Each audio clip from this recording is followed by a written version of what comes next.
A mulher é sempre uma força muito importante nas lutas do PT. Seja em governos, no parlamento, nos movimentos sociais ou na linha de frente de programas como o Bolsa Família, o Minha Casa Minha Vida, o ProUni. Precisamos que as mulheres participem ainda mais da política.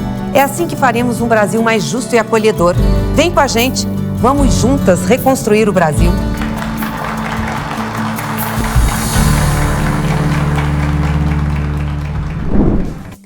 Nesta semana, no TV Elas por Elas Formação, recebemos a economista e professora da Unicamp, Marilane Teixeira. Ela irá falar sobre trabalho. Na aula de hoje, o tema é o direito ao trabalho. Olá, eu sou a Marilane Teixeira, sou economista, sou professora e pesquisadora do Centro de Estudos Sindicais e de Economia do Trabalho da Unicamp. Hoje nós vamos tratar nessa aula do tema do direito ao trabalho. Cada vez mais, em nossas sociedades, a gente tem consolidado o entendimento de que o trabalho ele é central para a vida das pessoas, e o trabalho também define, em grande medida, a forma como a sociedade se organiza, se estrutura, e que projeto de sociedade nós queremos, a partir das formas como as pessoas se inserem no trabalho, dos trabalhos que estão disponíveis, para serem ocupados. E, nesse último período, nós vivemos uma verdadeira crise do trabalho, uma crise em todas as dimensões e que, inclusive, além de invadir todas as nossas esferas, vida, também é uma crise que afeta não somente o trabalho urbano, nas grandes cidades, mas também no campo, nas florestas e, sobretudo, em relação às mulheres. Nós já conversamos sobre isso em outros momentos, identificando o quanto as mulheres, sobretudo as mulheres negras, são muito mais afetadas na nossa sociedade quando o tema é o acesso ao trabalho. É como se as mulheres não tivessem direito ao trabalho. É como se o lugar das mulheres, na sociedade fosse o lugar da casa, da família unicamente, a tarefa dos cuidados, dos afazeres domésticos. E que, portanto, o mundo do trabalho é um espaço que foi feito para ser ocupado apenas pelos homens. Contudo, quando a gente olha a nossa história, a gente recupera como ao longo da formação da nossa sociedade, homens e mulheres foram se inserindo em diferentes formas de trabalho. Nós vemos que as mulheres, especialmente as mulheres negras, sempre estiveram lá, principalmente nos trabalhos mais precários, nos trabalhos que foram sendo invisibilizados ao longo da história, na medida em que as sociedades foram se modernizando, se estruturando, oferecendo, inclusive, trabalhos mais valorizados, mais reconhecidos, mais bem remunerados. Aquele trabalho dedicado à saúde, à educação, aos cuidados, eles foram sendo apagados, da nossa história, da nossa formação, e foram sendo considerados como trabalhos que fazem parte da própria condição das mulheres, como se as mulheres tivessem nascido têm um dom natural para realizar esses trabalhos e mais, realizá-los de forma altruísta, como se fosse natural, parte da sua formação, né? E, portanto, o fato de serem, quando são realizados no espaço produtivo de mercado, são pouco reconhecidos e pouco valorizados, né? Mas nós também estamos vivendo uma outra dimensão dessa crise que se expressa na falta de trabalho. As sociedades, principalmente as sociedades capitalistas, elas são incapazes de gerar emprego, né, gerar trabalho para todas as pessoas que necessitam, né, de trabalho para viver. E em nossas sociedades, a gente se convive com um número enorme, né, de pessoas, homens e mulheres, jovens, fora da força de trabalho. E isso é mais acentuado ainda quando a gente se refere às mulheres, né, principalmente às mulheres negras. E aí os dados, eles são muito claros, né, são muito visíveis, né, nesse sentido.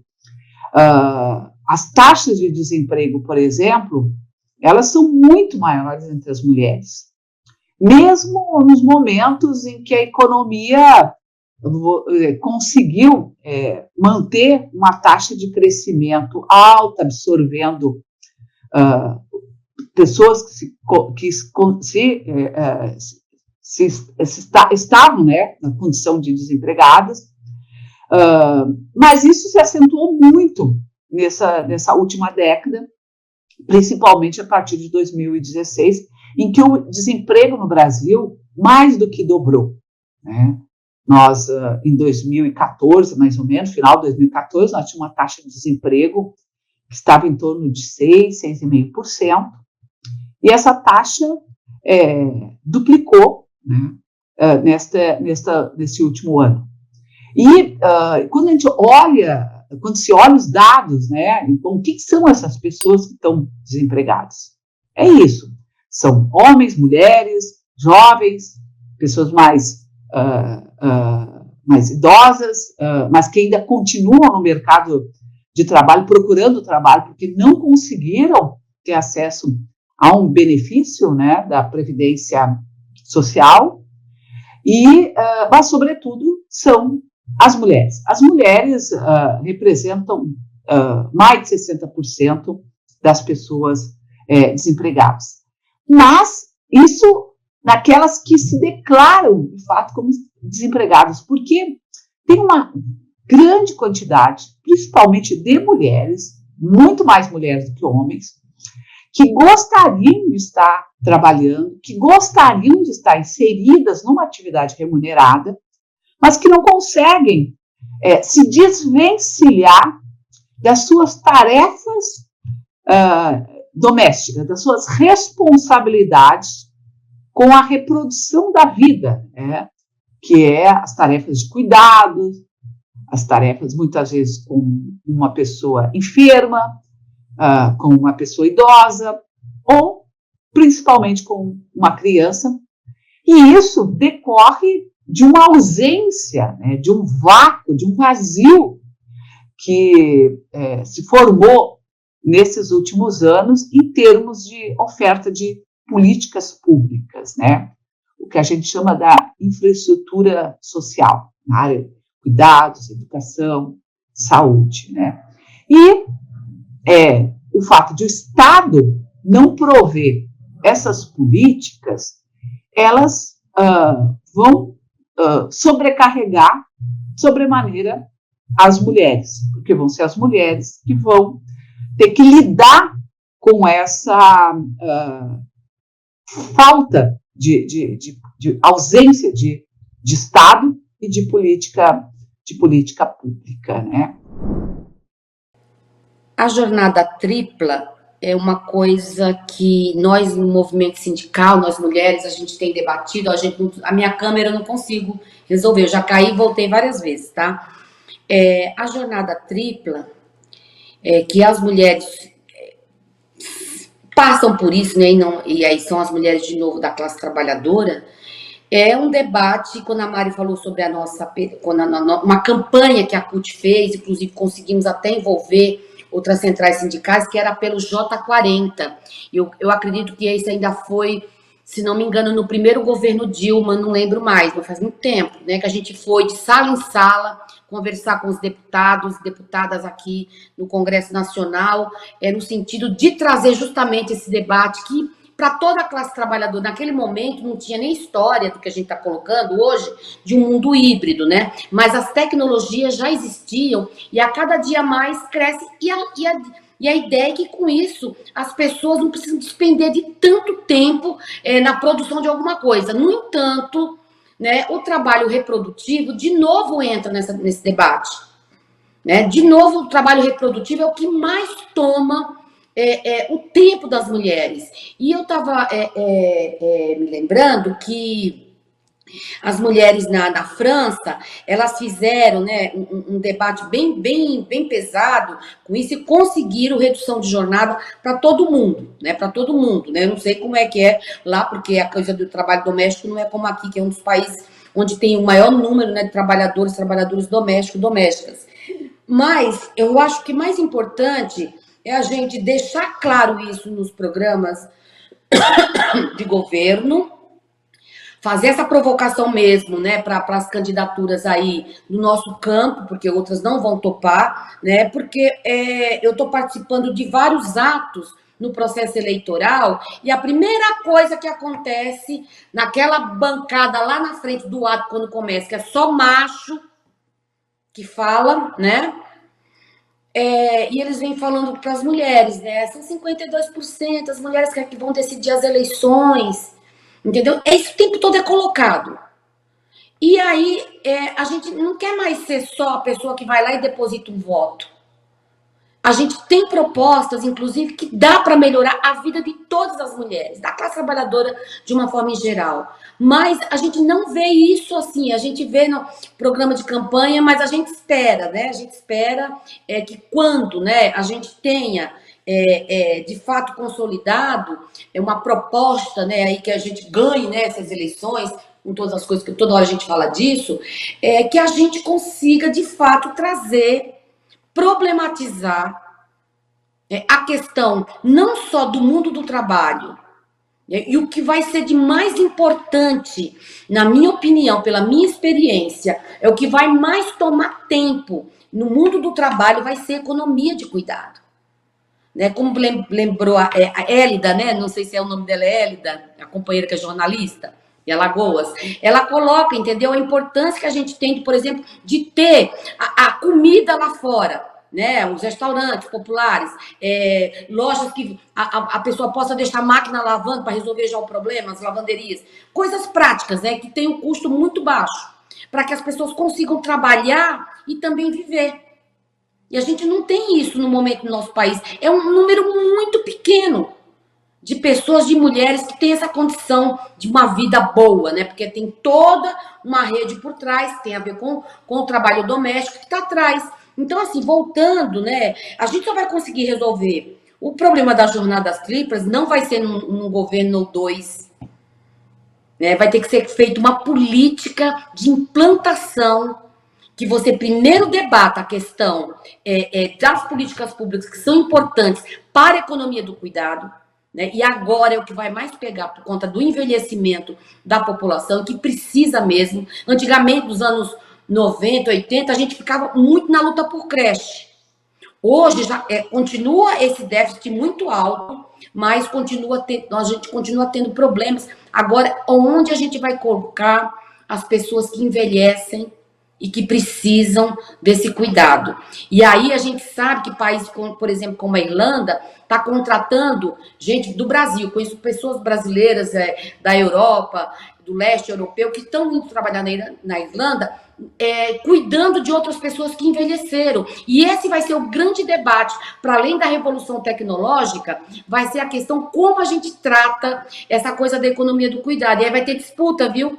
Os machos vêm disputar com a gente, que é uma coisa nossa, é uma tecnologia nossa das mulheres, mas eles vão ocupar esse espaço. Mas eu acho que quando a gente tem um governo que realmente se preocupe nos 3 níveis, porque não adianta ser só o governo federal. A gente tem que ter os estados e os municípios que garantam que vai ter essa reprodução dessas políticas públicas, para aí, de fato, a gente pensar em dizer que a jornada tripla, eu posso ter o meu horário de trabalho e meu outro horário é para mim descansar, para minhas coisas, para ler um livro, para ir ao cinema, para ficar zapeando o que quiser, namorando o que quiser. É isso. Eu acho que vocês têm percebido que, nesse último período, estimulados, né, por várias experiências internacionais, também inspirado por algumas iniciativas aqui no Brasil, o tema da redução da jornada de trabalho, ele voltou ao debate, né, com uma certa centralidade. E por que esse tema é tão importante para nós, né, que estudamos, que refletimos sobre o mundo do trabalho, sobre a geração de empregos e sobre a maneira para as mulheres? Então, eu queria, primeiro, então, começar dizendo que o tema da redução da jornada de trabalho é uma luta histórica, da classe trabalhadora brasileira, mas também no mundo. O Brasil conquistou a redução da jornada de trabalho de 48 para 44 horas na Constituição de 1988, mas essa alteração na Constituição já refletia um movimento que estava se realizando lá nos anos, metade dos anos 80, em várias categorias profissionais, que conseguiram, né, conquistaram a redução da jornada de trabalho para 44 horas semanais, por meio de lutas, né, e reivindicações. E a redução da jornada de trabalho sempre foi um tema muito caro para a classe trabalhadora, mas muitas vezes pouco abordado sobre a perspectiva de gênero. Bom, reduzir a jornada de trabalho interessa para todas as pessoas que vivem do trabalho, né? Mas por que ela é tão importante para as mulheres, né? No momento em que se vive uma situação de desemprego muito alto, muito elevado, inclusive, muitas vezes gerando questionamento. Isso de discutir redução da jornada de trabalho é para quem está empregado. Quem está desempregado não tem nem essa oportunidade. Mas, justamente, trazer o debate sobre a redução da jornada de trabalho, ela tem o objetivo e intuito de poder debater a possibilidade que a redução da jornada de trabalho permita a geração de mais postos de trabalho, né? Esse é um dos objetivos centrais. Um outro objetivo, evidentemente, é o tempo livre, né? O acesso ao tempo livre. As pessoas precisam de mais tempo, né, para poder se dedicar a outras dimensões da vida que não seja o trabalho. E aí a gente vai começar resgatando o quanto, né, nessas últimas décadas, ou nesse último século, as inovações tecnológicas, as mudanças, né, as transformações na tecnologia, como elas alteraram profundamente a forma de organização do trabalho e do seu tempo, né? Sem dúvida nenhuma, uma tarefa que era executada alguns anos atrás, algumas décadas atrás, né, ela necessitava muito mais tempo, né, para ser realizada. E as inovações tecnológicas, elas encurtaram o tempo de realização das atividades, do trabalho, das tarefas, né? Que se algum tempo atrás necessitava-se de 8, 10, 12 horas para ser realizadas, várias delas tiveram o seu tempo reduzido para menos da metade do que isso, né? E por quê? Porque isso significa que ampliou, né, os níveis de produtividade, ou seja, as tecnologias, elas foram capazes, né, de um período menor realizar o mesmo, vamos dizer, volume de trabalho, de tarefas, do que se realizava anteriormente. Só que esses ganhos de produtividade, eles necessariamente não estão sendo repartidos com a classe trabalhadora e muito menos com a sociedade. O que a classe trabalhadora significa ou reduzir a jornada de trabalho, ampliar, inclusive, a renda, né, o salário. Isso é uma forma de você incorporar os ganhos de produtividade, né, com toda a sociedade e reduzir, então, inclusive, o preço dos bens, né, dos produtos e serviços que são oferecidos na sociedade. Mas não, esses ganhos de produtividade decorrentes das inovações tecnológicas, na verdade, são apropriados unicamente pelo capital. Ele é o grande beneficiado desta riqueza, né? E por que nós precisamos voltar a discutir isso? Porque quando a gente olha para a realidade brasileira, a maior parte, vamos dizer, as jornadas de trabalho mais longas, né, as jornadas de trabalho hoje de 44 ou mais, né, horas, elas são realizadas justamente nos setores, nas atividades econômicas, em que há maior concentração de mulheres. Vou dar alguns exemplos, né? Por exemplo, o trabalho doméstico, né? O trabalho doméstico remunerado, nós temos quase 6 milhões de mulheres trabalhando, né, nesta condição. Eu digo mulheres porque 95,6% do trabalho doméstico no Brasil é realizado por mulheres, tá? Sobretudo mulheres negras. O trabalho no comércio, shoppings, supermercados, pequenos comércios locais, são realizados majoritariamente por mulheres, são jornadas longas, inclusive jornadas que invadem os finais de semana, né? Vários serviços, né, áreas de serviços, em que as jornadas ainda são bastante extensas e é onde estão as mulheres. As jornadas, as categorias profissionais que já conquistaram jornadas menores, são justamente aquelas onde há uma predominância, inclusive, do sexo masculino.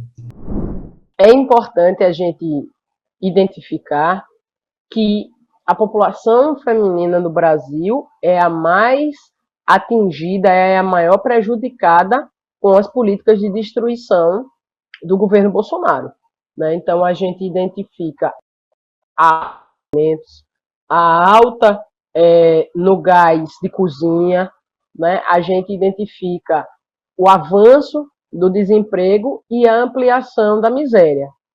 Isso atinge diretamente o público feminino e é necessário que a gente possa fazer esse enfrentamento e esse alerta nas eleições, porque nós vamos discutir, na verdade, qual é o modelo de país que a gente quer desenhar para os próximos 4 anos, mas, principalmente, o que é que isso vai apontar para essa década, né, que se inicia nesse período histórico que a gente está vivendo. Então, isso é muito importante de ser pautado, e isso tem tudo a ver com o que a gente estava dialogando agora há pouco, em relação à autonomia das mulheres. Então, o papel que a gente vai desempenhar nesse contexto, ele é muito importante, de dialogar com as mulheres, dialogar com o conjunto da população brasileira, e sobre as distorções, né? A gente está vendo aí diversos episódios de violência, né, violência de um modo geral ligado ao debate eleitoral, mas violências muito específicas em relação à questão da mulher, né, episódios estarrecedores de estupro e de enxergar a mulher como coisa, né, a ser violada, a ser violentada.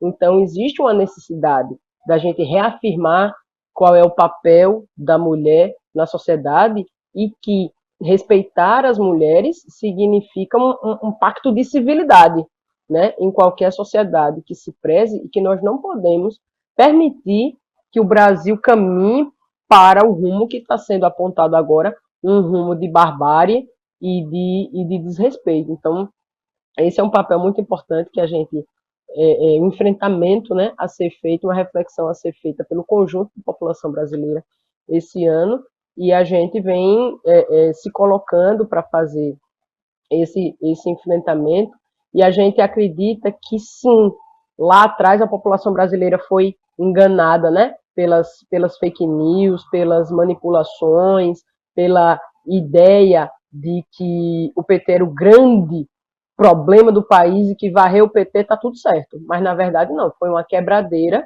foi uma verdadeira entrega do patrimônio nacional, desmonte da economia e queda livre, né, dos índices econômicos negativamente falando. Então, com essa decepção nacional coletiva, a gente acredita que é o momento de uma grande reflexão e de uma grande retomada para os rumos de discutir qual é o tipo de desenvolvimento que a gente pode ter no país.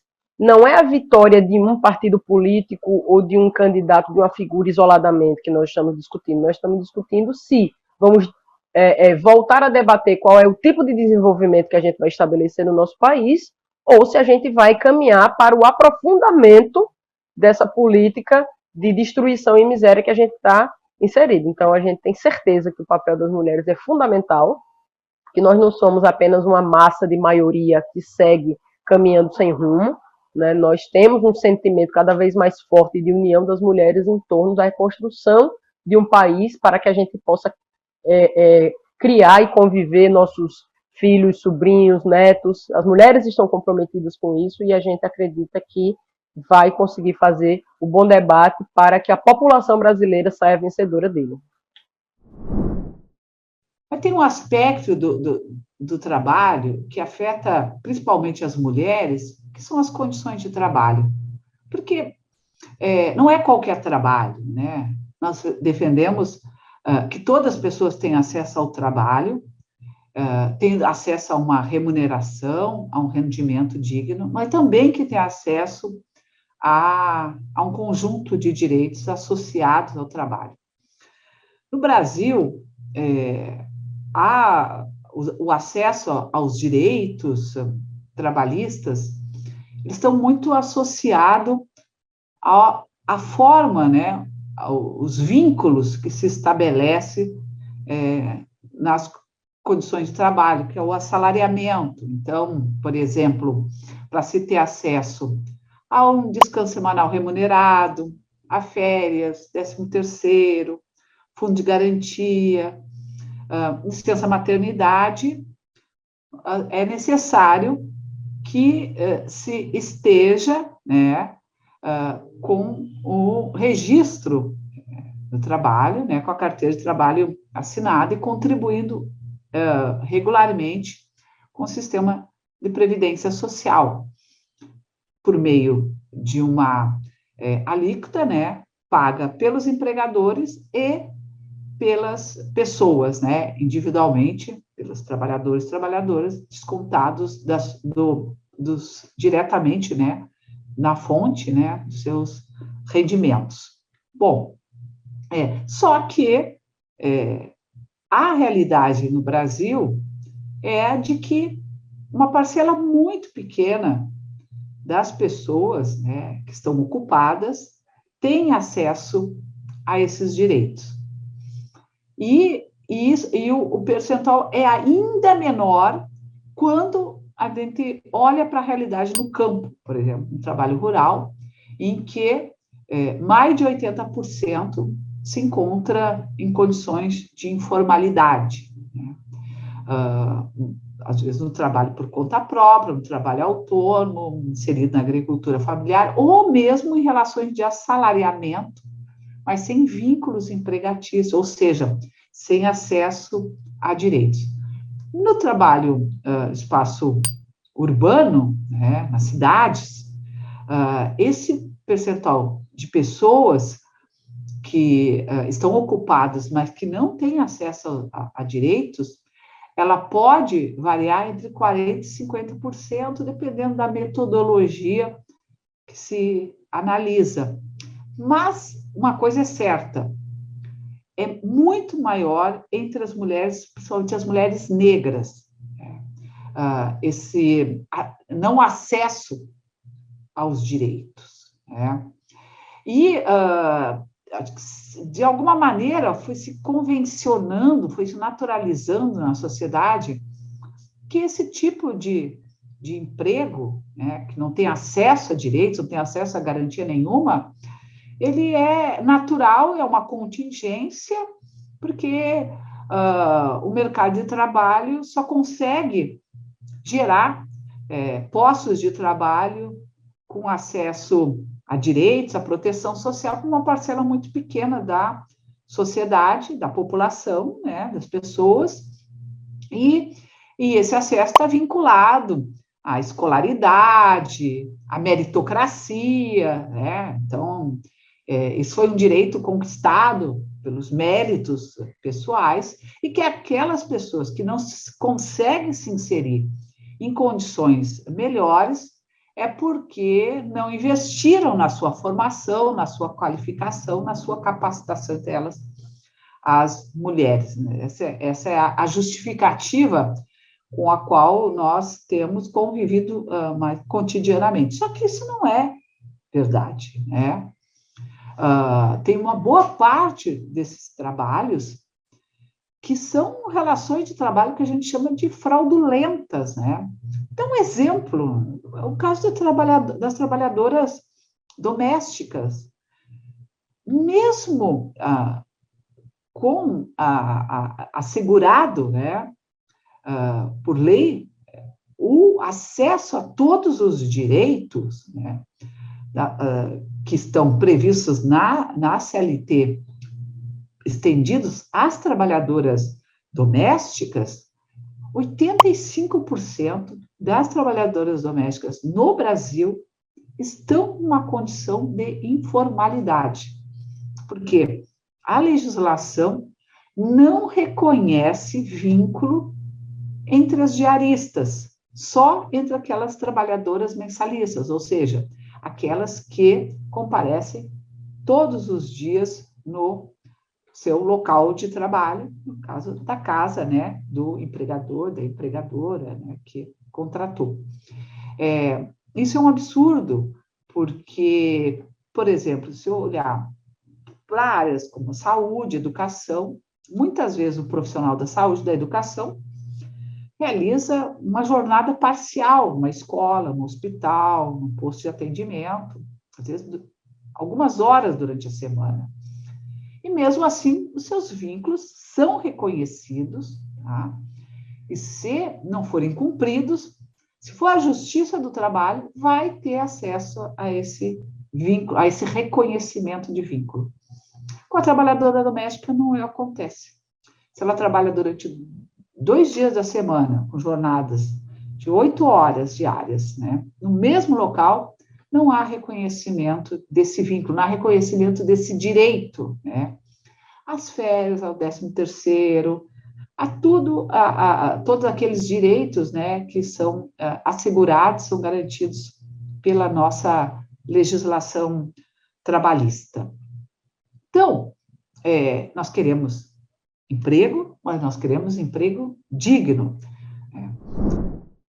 A gente está falando aqui sobre autonomia econômica das mulheres, estou falando do poder que as mulheres deveriam ter, né, em todos os espaços. E se eu estou do lado aqui da classe trabalhadora, como representante dessa classe, seria natural, né, que nós pudéssemos ocupar também este espaço de poder que até agora a CUT não tem, mas a gente está brigando por isso. Acho que as mulheres da CUT prescindem o tempo todo, né, dessa colaboração, dessa dedicação de consulta, de pesquisa, de trazer propostas, né, que a Marilane sempre tem trazido para nós ao longo desses anos todos que a gente está aí na CUT, né, e ela sempre traz essa outra forma da gente ter informações para a gente poder falar bem, inclusive para a gente poder empoderar outras mulheres. Mas, assim, no caso, como eu dizia, né,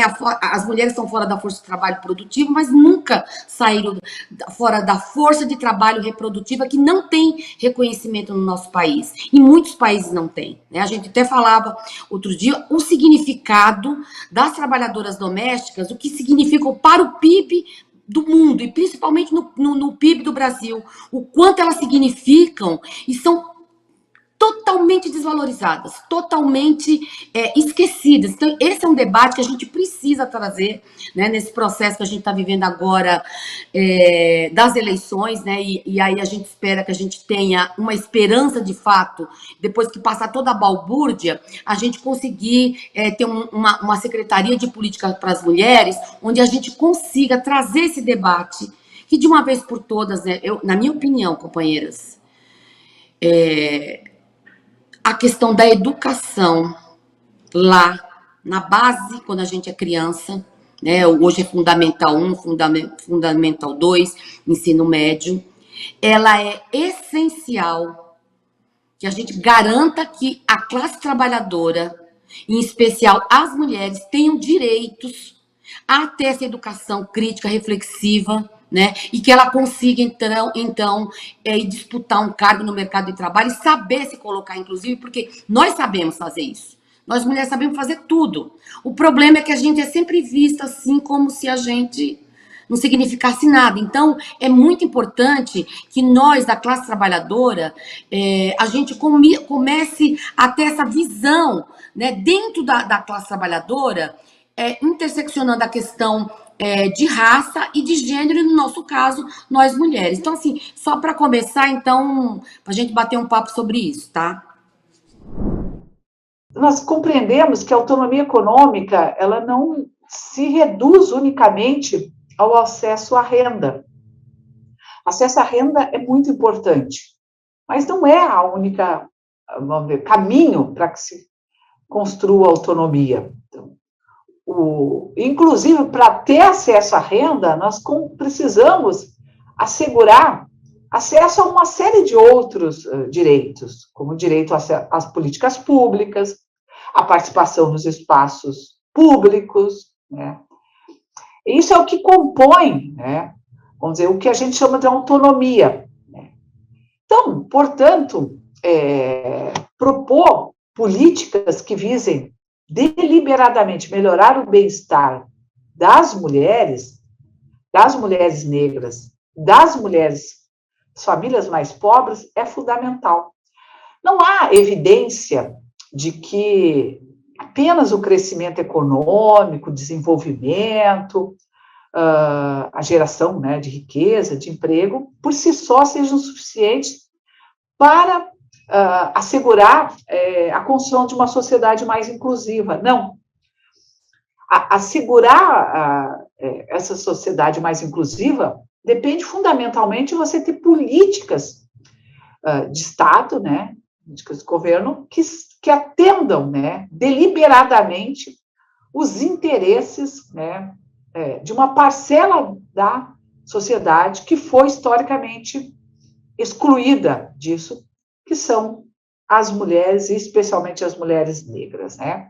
E aí nós precisamos integrar, né, essa perspectiva da reprodução social da vida, né, que é o trabalho que é realizado pelas mulheres nas famílias, né, no planejamento da dinâmica econômica. Portanto, nós temos que tratar da esfera desse trabalho, né, de reprodução, que não é reconhecido, que não é valorizado socialmente, com o trabalho produtivo de mercado, né? E analisar essas duas esferas a partir de uma perspectiva de que Estado nós queremos. Porque o Estado liberal, o Estado hoje hegemonizado pelas finanças, ele incide na autonomia das mulheres, sim. E como é que isso se materializa? Isso se materializa, por exemplo, nas políticas de austeridade fiscal, nas restrições em relação aos gastos públicos, os gastos orçamentários, né? Na busca pelo equilíbrio fiscal, que induz, né, o Estado, né, o governo, a controlar gastos públicos, principalmente nas áreas que são essenciais e fundamentais, né? Então, e essas medidas de austeridade criadas, né, estimuladas para limitar os gastos públicos, elas provocam um processo do que a gente chama de retirada do Estado no provento, né, no fornecimento, na garantia de políticas que são fundamentais para a vida, né, e um processo crescente de mercantilização, de privatização dessas políticas, né, que deveriam ser asseguradas pelo Estado por meio de políticas públicas. E então, as famílias que têm recursos, que têm renda, elas podem adquirir esses bens públicos, né, saúde, educação, cuidados, etc., no mercado. Agora, isso não é a realidade para a maioria absoluta das mulheres, né, seja as mulheres do campo, seja as mulheres da cidade, que precisam, né, assegurar que essas necessidades, que são fundamentais para assegurar a vida, né, sejam garantidas por meio do trabalho, da intensificação do trabalho das mulheres no âmbito das suas casas. E isso, evidentemente, compromete a sua autonomia econômica, porque muitas dessas mulheres vão ser forçadas a abandonar um trabalho remunerado para poder dar conta das tarefas de reprodução. Então, portanto, a gente precisa debater